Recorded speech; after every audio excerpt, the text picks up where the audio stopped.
USAA knows dynamic duos can save the day, like superheroes and sidekicks or auto and home insurance. With USAA, you can bundle your auto and home and save up to 10%. Learn more and get a quote at usaa.com/bundle. Restrictions apply. Whatever the occasion, effortless elegance is right this way. Because Hilton brings you new ways to stay courtesy of the Nomad London. And it doesn't stop at award-winning dining in a space draped in velvet and illuminated by vintage chandeliers. No, this day goes beyond with unparalleled personalized service and attentive hospitality. Oh, and did we mention the Nomad London can be booked using your Hilton Honors points at Hilton.com? Hilton, for this day. After Zoomies at the dog park, it's time for Drive Up at Target. In goes a big bag of kibble and one squeaky chicken toy for the good boy. Drive Up that's ready when you are, only in the Target app. Just tap Target. Welcome to another Find the Edge production for the Premier League Cricket Club. Connecting players and coaches, clubs and leagues, volunteers and supporters alike, you're in the right place for the best of the 33 ECB Premier Leagues and the 20 NCCA counties, bringing you the stories, the stats and the standout performances that make this game great. Don't forget to hit the subscribe button to both our Premier League and NCCA shows so you don't miss any episodes. Now, shall we get stuck in? So welcome everybody to the National Counties Cricket Show, and once again we've got a guest from around the National Counties, and joining me this week to chat all things T20, and there's a very good reason for this one, Mr. Brad Wadlan, head coach of Wales National County. How are you doing, mate?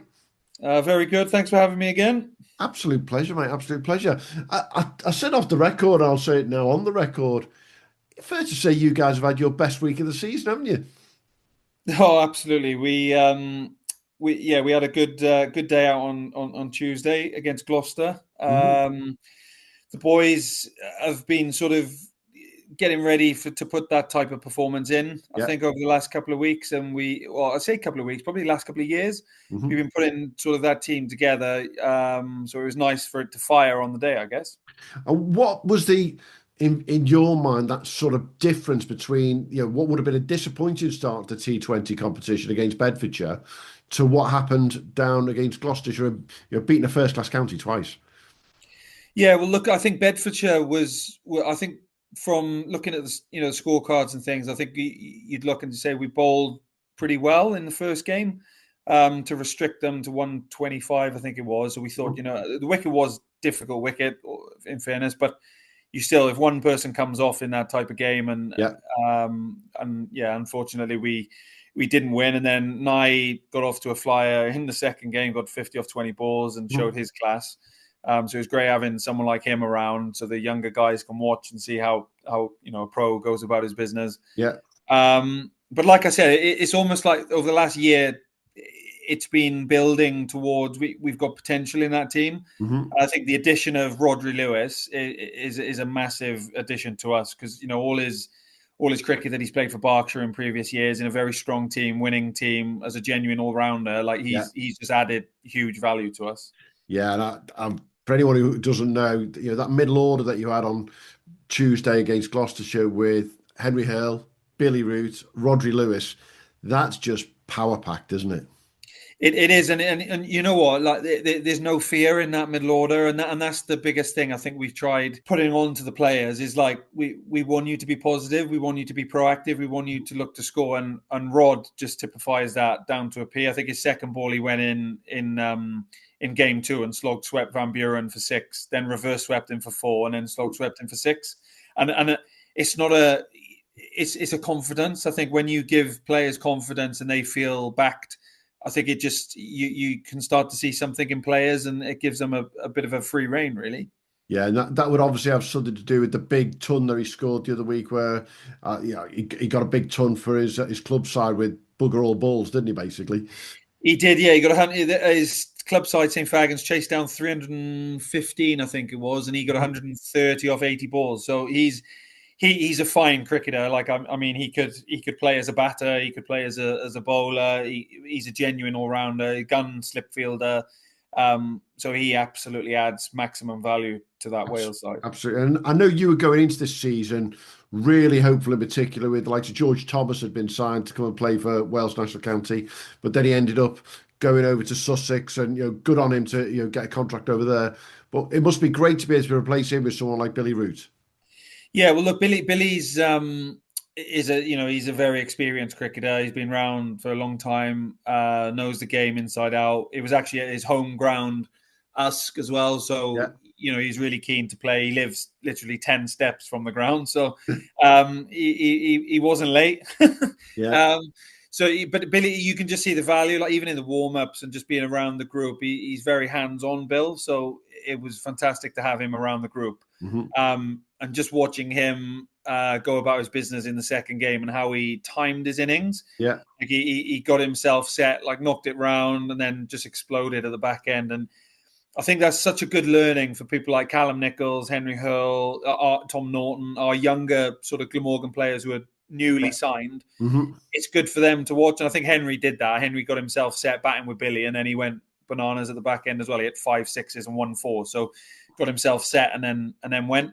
So it's brilliant for them to have people like that in. Yeah, we're talking about the batters quite heavily there, but the bowling group, they did a job that they've not been able to do so far this season in terms of restricting first-class players effectively, all the way from the opening ball to the end, didn't they?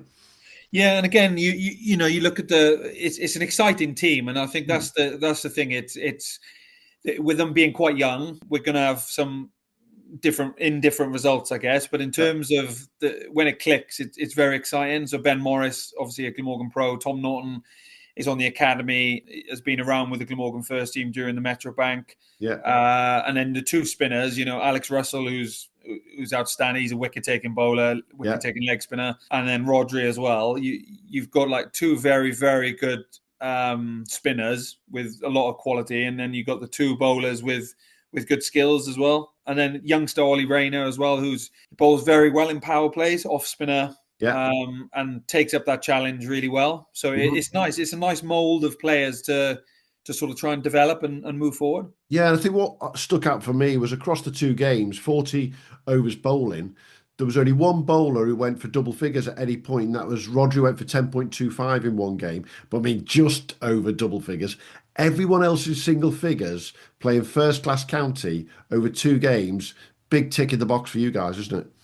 Yeah, it was, and I think in fairness to Henry, the captain, we had a chat at the end of game one where he bowled Roger, and I think the last over went for 22, and Van Buren batted very well. He got 90, I think, and took 22 off the last over. And we said maybe in hindsight you'd go back to a steamer rather than the spinner, and that's just learning. But like I said, it's a young side. I actually went the other way, and I said, no, it's good if you back Rodri to bowl that penultimate over, let him do it, and look at it as a credit rather than a negative. Absolutely. And, we talked about the fact that the Bedfordshire games didn't go your way, and the way the NCCA season spread out at the moment is slightly strange having that 1 week of T20, then you have to wait again because the quarterfinals of the trophy are on. This weekend, you've got Oxfordshire in the T20s, and it'd be nice to get a run now of using that confidence going into them. Yeah, it will. I think it's nice actually how the NCCA have done the fixtures this year. I think the 50 over comp early season is brilliant because it just gives guys opportunity to get themselves in and to play and build a bit of form really. And then the T20s coinciding with the Blast, it just works. It just seems like it all aligns really, really well. So I think Oxford naturally are very, very strong, good side. They play positive cricket. So hopefully, we'll be at full strength, and we've got a couple of Glamorgan guys that are available for us. So we may have Zain Al Hassan as well, who will offer us, with a bat and the ball, which can coincide with our younger players and hopefully bring them through in the key roles in the game. Have you been looking at the fixtures to see whether Harrison Ward's playing for Sussex or not yet? Well, it's always one. You look at Oxford and you think Harrison, and that's it's a plus thing that the T20s are coinciding with the Blast because he's such a dangerous, dynamic player that you get it wrong to him and he'll do down. And last year he did at Wormsley. I think he got 90 against us, or 90, 94 up at Wormsley, and he's so dangerous when he gets going. And I think last year's form that he showed in the Blast, he's one of the probably the standout players last year. Yeah, most definitely. So fingers crossed he'll be with Sussex. Yeah, definitely. But as the season's gone by for Wales, I know that the trophy didn't exactly go the way you'd want to, but you had real issues when it came to availability there in particular, didn't you? Because a lot of your guys now are signed by Glamorgan, playing twos cricket and having to bugger off up north, for example. Yeah, it was. I think the 50 over campaign started. We felt we could get a really, really good team out, and probably 12 or 13 and stick with that group. And then very quickly, with different fixtures being added to the schedule, we obviously didn't have Henry and Callum and the guys who we thought we would see a bit more of. But then ultimately that opened up doors then for other players to come in and take some opportunity. So, Jack Kennedy played a couple of games, Will Ryan, Cian Davis came in and scored 100. Sammy Khan came in and scored 80. So even though it didn't quite go to plan, it actually opened the door for a couple of other players to stand up and put their name in the hat, which was really, really pleasing as a coach. Yeah, and the irony, of course, being that you're there to support Glamorgan, and national counties are there to support all the first-class counties and develop players. So it's just great to see so many people like Callum getting that chance now and push on, isn't it? Yeah, absolutely. And that link, I think, probably in the last sort of 12 months has got a lot closer, which maybe in previous years it wasn't quite where it was. But the communications now is really important going forward. And I think naturally, if there's a good link, you look at the Glamorgan second team that were due to play today against Northampton. I think 9 of the 12 have played for Wales in the last 12 months. So it's nice that we've got that link coincide. And if we can help, someone like Billy who wants a bit more time in the middle, absolutely. If you can have the opportunity to get someone like Bill in, then we'll take. And it's a natural fit, isn't it? Because unlike all the other first-class counties who don't directly have a national county below them, for Wales National County and Glamorgan, it just fits hand in hand, basically. It does, because we're probably one of not many counties that look to sort of probably go more dominant with younger players. So for us, it's obviously the Glamorgan link is brilliant, but we use it mainly, I guess, for sort of 18 to 24, 25-year-olds with a couple of senior players in that team. So naturally, we're always giving younger players a bit more experience. So the results may not be where we want to be, but it's opportunities then for players. So then if we can push people into a Glamorgan setup or get them a contract, then that's almost a tick for us. And rather than winning a big competition, which we want to do, but ultimately if we can get 4 or 5 players signed in a 2-3 year window, then that's great for us as well. And if you looked at the start of the season between the trophy, the T20 and the championship at the end of the season, which would have been your first target? Would it have been the T20?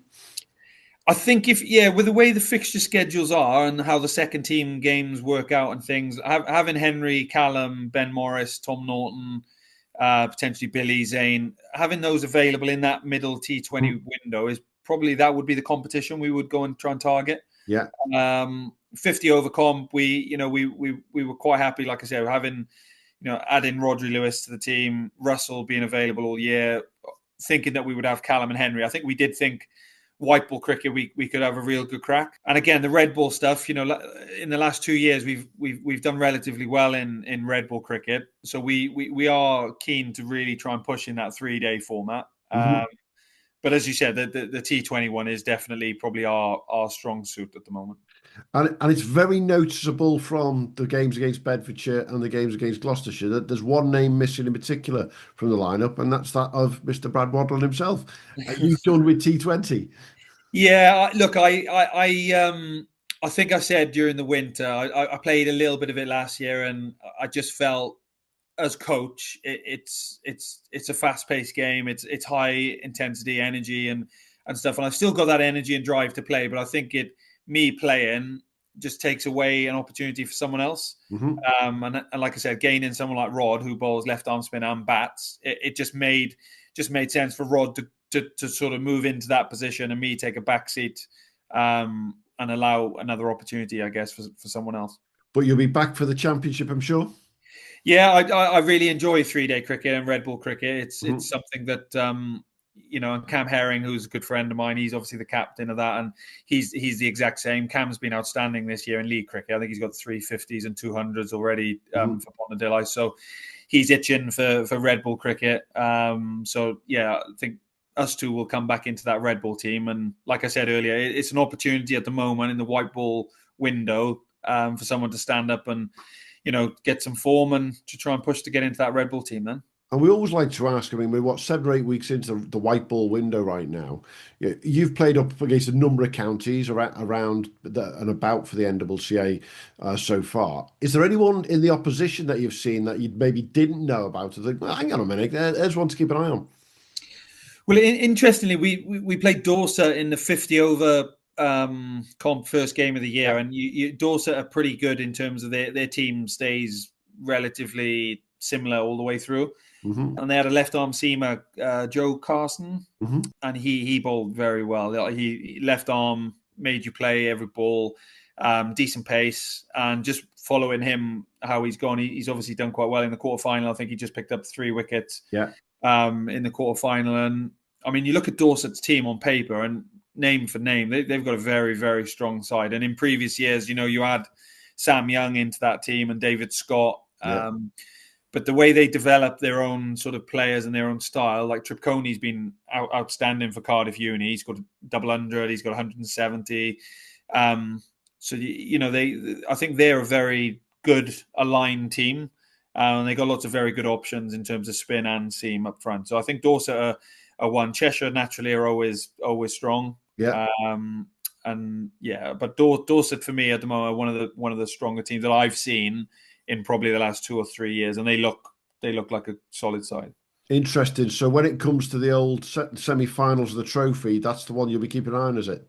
It is, yeah. So interestingly, again, probably part of my club brain as well with Penzance in the national knockout. I know Bridgie, they've got Bristol in the national knockout, and I think the following round clashes on the semi-final weekend. Okay. So knowing both Eklunds and Burton.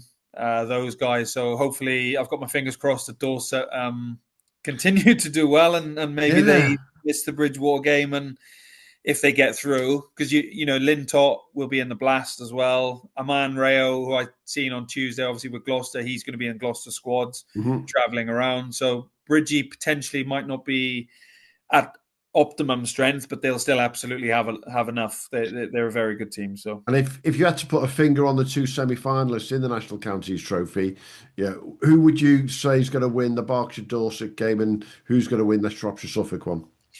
Look, I haven't seen much of Suffolk, so I don't think it's fair for me to sort of comment on them. Shropshire are very good in terms of, Hargrave up top's a very, very good cricketer. Tom Fell, obviously very experienced, good, solid player. Andre Bradford looked very good and had a really, really good white ball year last year. So no doubt Shropshire and Suffolk, it'll be a very good game. Berkshire, naturally, the powerhouses, I guess, of National Counties cricket, and Lynx, I have no doubt, will have them all ready to go and fire. That'll be a really, really good game, and that'll be one. If you're watching on the live stream, it will be well worth the watch. I think that'll be a very, very close game, and it'll come down to, in my opinion, somebody having a standout game.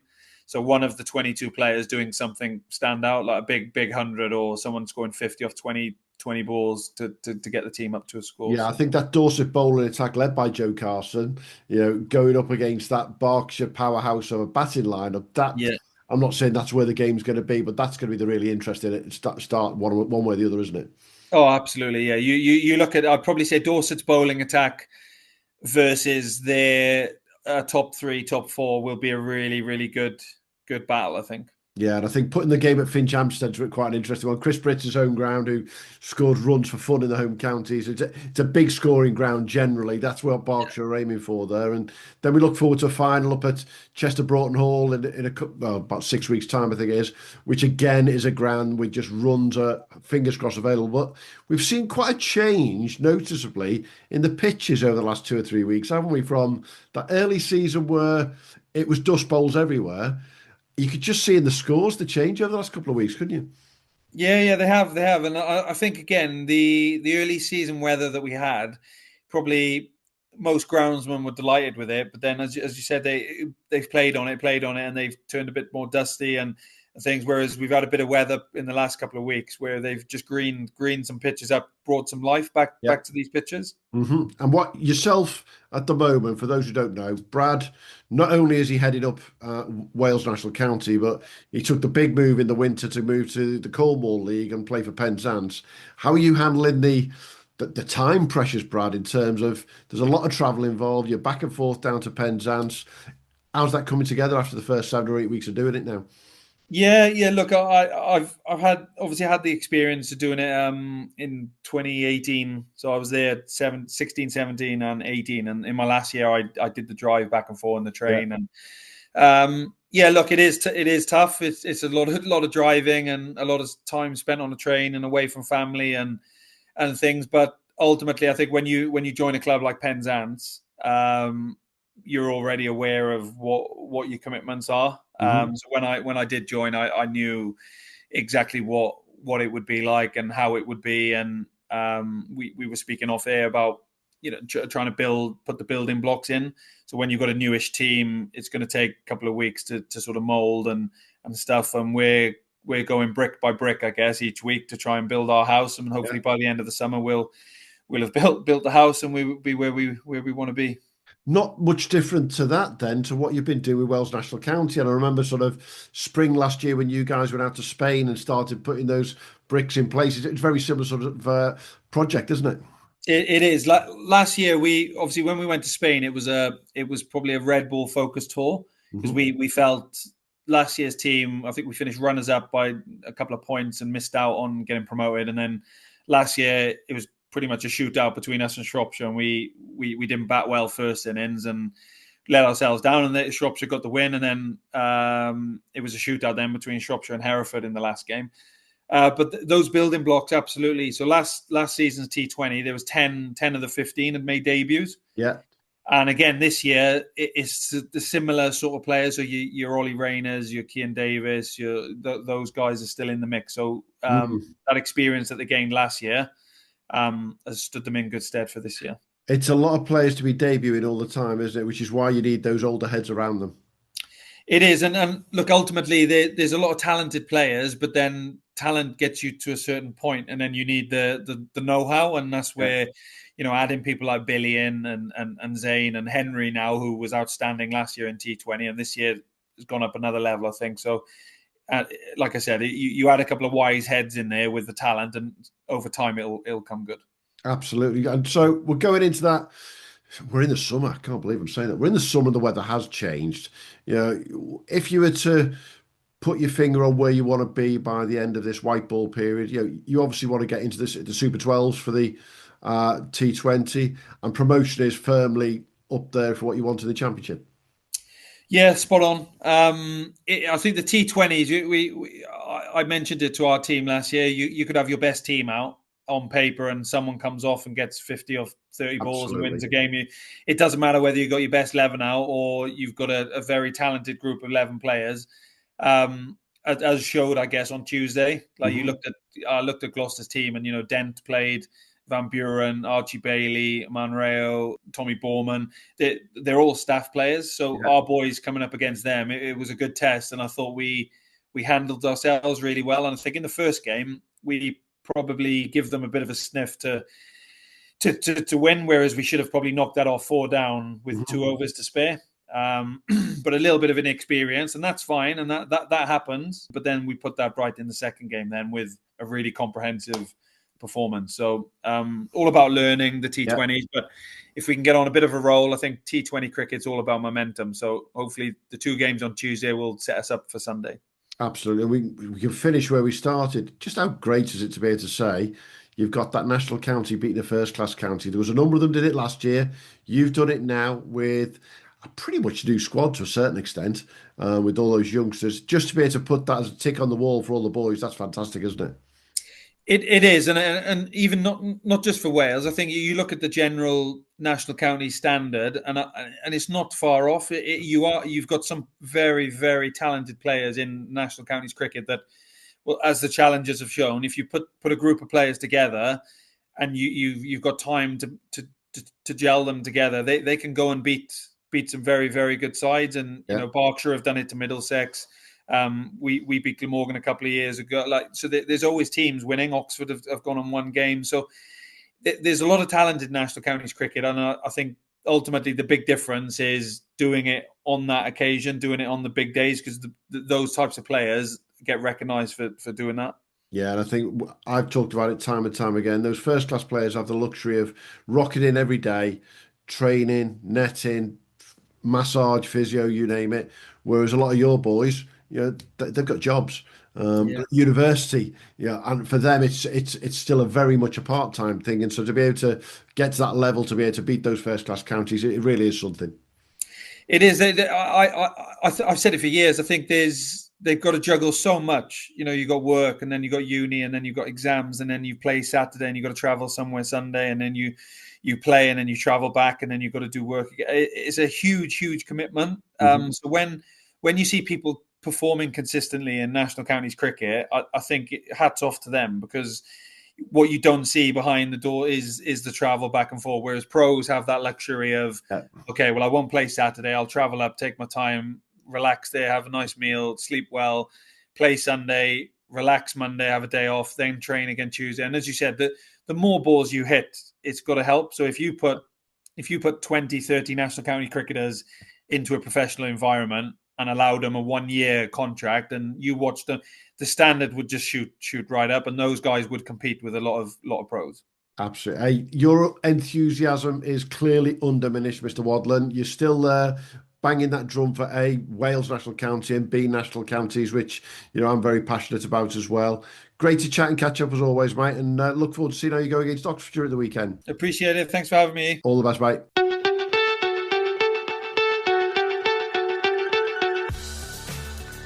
Thanks for joining us at the Premier League Cricket Club. We'll be back soon with more from the world of Premier League and NCCA cricket. But in the meantime, don't forget to subscribe, leave us a review and follow us wherever you get your socials. Or maybe check out our website, premierleaguecricket.co.uk, to stay updated. Until next time, have a good one.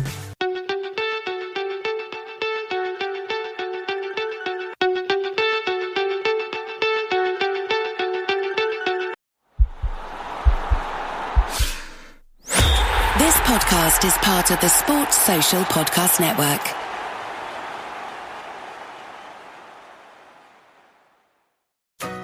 Shop the Sherwin-Williams 4-Day Super Sale and get 40% off paints and stains June 6th through the 9th. With prices starting at $29.39, it's the perfect time to transform your space with color.